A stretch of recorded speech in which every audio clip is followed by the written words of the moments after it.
Tinalikuran mo raw kasi, senyor. Humingi siya ng tulong sa akin. Ano yun? Kunin niyo pera! Bilis!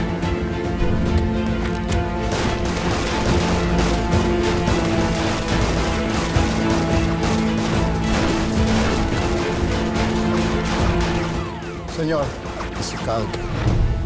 Nakita kong buhay. Tara, umalis na tayo! Bakit? Hindi pwede malaman na Edgardo na buhay ako.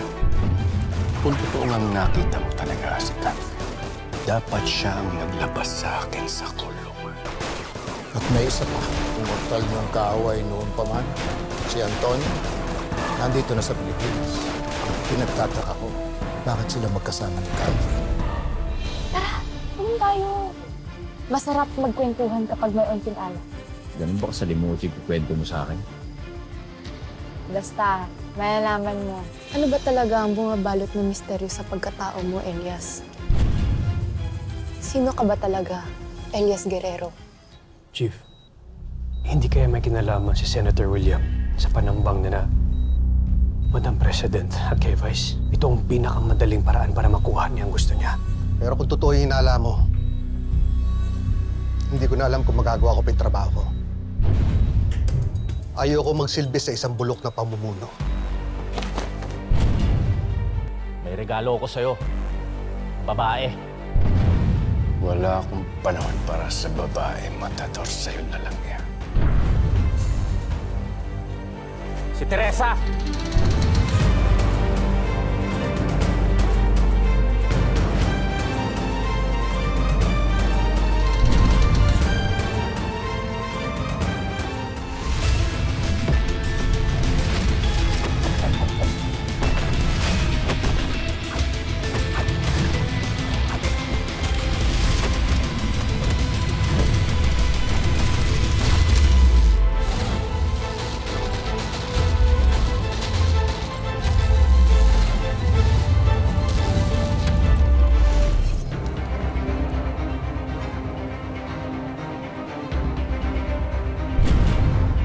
Dinala ko siya dito para malaman mo na isa siyang traidor.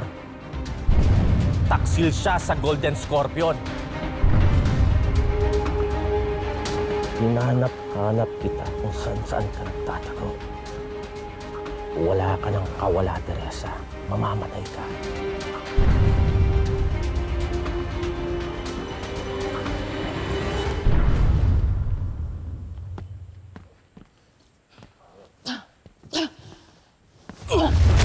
Ikaw, magsalita ka ng maayos pag kinakausap ka.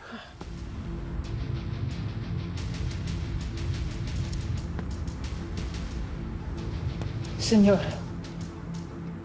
pakinggan niyo muna ako. Senyor, huwag ka magpapabola dito sa traidor na to.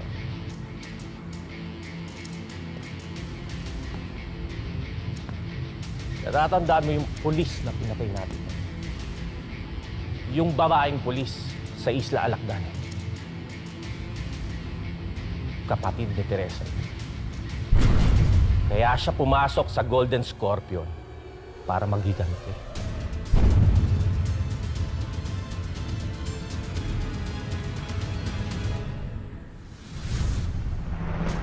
Ate, nakapunta ka. Baka ba kanina pa kita pinapanood? Yes! Ako na! Excited na ako para sa'yo. Kaya mo yan. Sobrang excited ako para sa'yo. Nalala mo. Ate!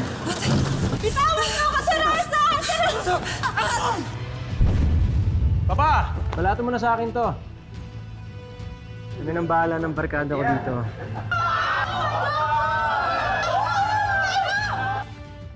Bahala ka na dyan, Hugo. Ligpit mo na lang yan.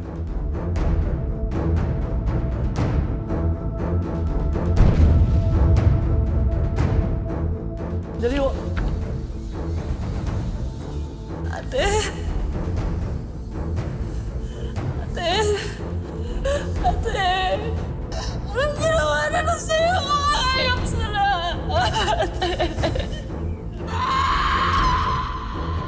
Ito lang ang tanging paraan na alam ko para makamit ko ang hustisya ng pagpatay sa'yo ng Golden Scorpion. Mahuhusay silang lahat, senyor. Magagamit sila bilang bagong hitman ng Golden Scorpion. Siyang pinili ko. Bahagi ka na ng sindikato.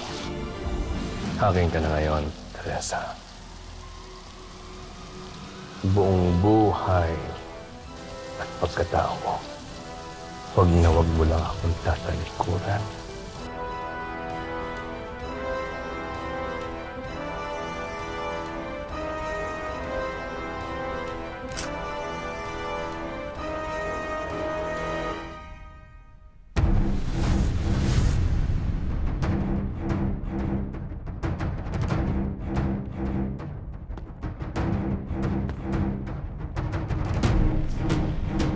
Anong katotohanan, Teresa?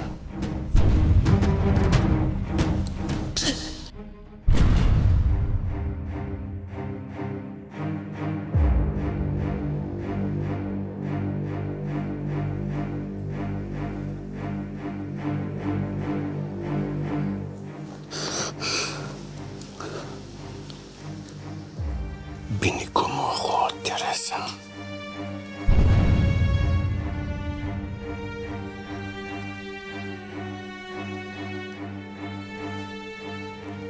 Alam mo nang dapat mong gawin sa mga taong katulad niya, Matador.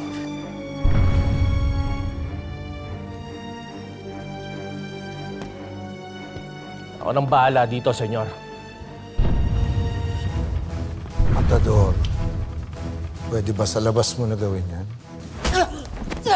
Hindi na ako hitakbo sa grupo na niya!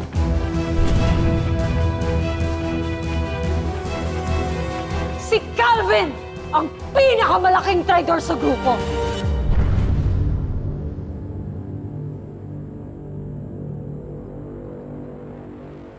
Si Calvin! Ang pinakamalaking traitor sa amin lahat!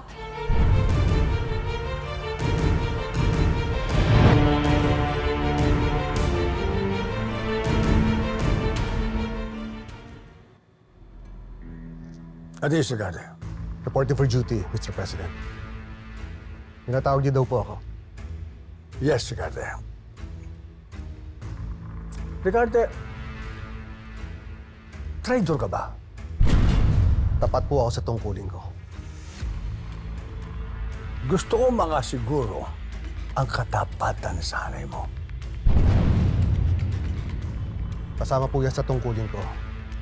Ang magsilbi sa presidente ng bansang ito. O, mabuti kung ganon.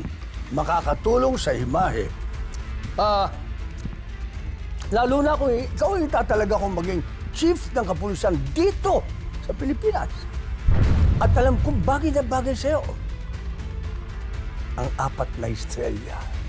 Okay. Pero, Mr. President, marami pa pong mas senior sa akin. Ayoko may masagasaan po ako. Karte ako ng bahala sa kanila. Basta ako ang commander-in-chief. At alam kong bagay na bagay sa'yo yung 4 na estrella nakalagay dito. Mr. President, malaking responsibilidad po ito.